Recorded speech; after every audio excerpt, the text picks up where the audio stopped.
हीर सड़क पर बदहवास भाग रही है, बार बार अपनी घड़ी देखती है। उसके चेहरे पर पसीना और आंखों में आंसू हैं। परीक्षा का समय निकल चुका है। हीर खुद से हाँफते हुए, नहीं नहीं, ऐसा नहीं हो सकता। मेरी पूरी साल की मेहनत, सिर्फ 5 मिनट और। हे भगवान, प्लीज आज बचा लो। अगर आज मेरा एग्जाम छूट गया तो मैं कभी खुद को माफ नहीं कर पाऊंगी। गेट बंद हो चुका है। हीर दौड़कर गेट को पीटने लगती है। हीर, चौकीदार भैया, प्लीज गेट खोलिए, मेरा करियर बर्बाद हो जाएगा, प्लीज। चौकीदार, मैडम, आधा घंटा लेट हो चुकी हो आप, अब अंदर जाने की इजाजत नहीं है, ऊपर से सख्त ऑर्डर है। हीर वहीं घुटनों के बल बैठ जाती है। उसकी आंखों से आंसू बहने लगते हैं। उसका सपना टूट चुका है। तभी वहां नवाब अपनी गाड़ी से पहुंचता है। वो हीर को इस हालत में देखता है। नवाब के चेहरे पर चिंता है, लेकिन उसकी आवाज में थोड़ा गुस्सा और सवाल है। वो गाड़ी से उतरकर हीर के पास आता है। नवाब गंभीर आवाज में, हीर, ये क्या तमाशा है? एग्जाम का टाइम कब का निकल गया और तुम अब पहुंच रही हो? कहाँ थी तुम अब तक? तुम्हें अपनी पढ़ाई की जरा भी फिक्र है या नहीं?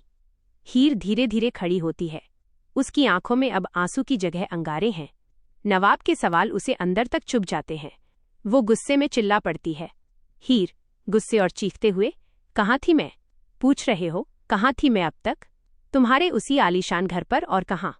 क्या तुम्हें लग रहा है कि मैं वहां कोई पिकनिक मना रही थी? नवाब हैरान होकर, हीर, मेरी बात सुनो, मैं तो बस। हीर बात काटते हुए, नहीं नवाब, आज तुम सिर्फ सुनोगे। तुम्हारी दादी ने सुबह से मुझे सांस तक नहीं लेने दी। ढेर सारा काम, मेहमानों की खातिरदारी, सफाई, सब मुझ पर थोप दिया। और जब मैंने कहा कि मेरा एग्जाम है, तो जानते हो उन्होंने क्या कहा?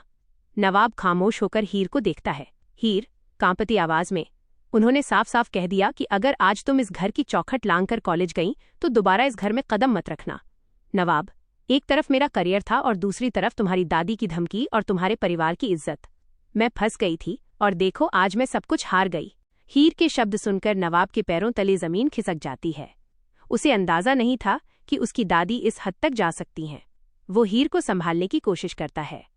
नवाब झुकती आवाज में, हीर, मुझे नहीं पता था कि दादी ऐसा करेंगी, मुझे माफ कर दो। हीर पीछे हटते हुए, माफी से मेरा साल वापस आ जाएगा नवाब? तुम्हारे प्यार के बदले मुझे सिर्फ जिल्लत मिली है। हीर रोते हुए वहां से भाग जाती है। नवाब उसे रोकने की कोशिश करता है, लेकिन रुक जाता है। उसके चेहरे पर अब दुख की जगह खौफनाक गुस्सा ले लेता है। वह अपनी मुट्ठियां भींचता है। नवाब खुद से गुस्से में, दादी, आपने हीर के साथ बहुत गलत किया। इस बार बात हीर के सपनों की थी। अब इस घर में वो होगा जो आज तक नहीं हुआ। नवाब अपनी गाड़ी में बैठता है और तेजी से घर की तरफ रवाना होता है। उसका चेहरा बता रहा है कि वो घर जाकर कोई बड़ा धमाका करने वाला है। आता है जहां दादी आराम से चाय पी रही हैं और मुस्कुरा रही हैं, मानो वो अपनी चाल में कामयाब हो गई हों। तभी नवाब गाड़ी से उतरकर गुस्से में घर के अंदर कदम रखता है। क्या नवाब हीर को इंसाफ दिलाने के लिए अपनी ही दादी के खिलाफ बगावत कर देगा? क्या हीर और नवाब का रिश्ता इस कड़वाहट को झेल पाएगा? आगे क्या होने वाला है, ये जानने के लिए हमारे चैनल को लाइक और सब्सक्राइब करना बिल्कुल न भूलें।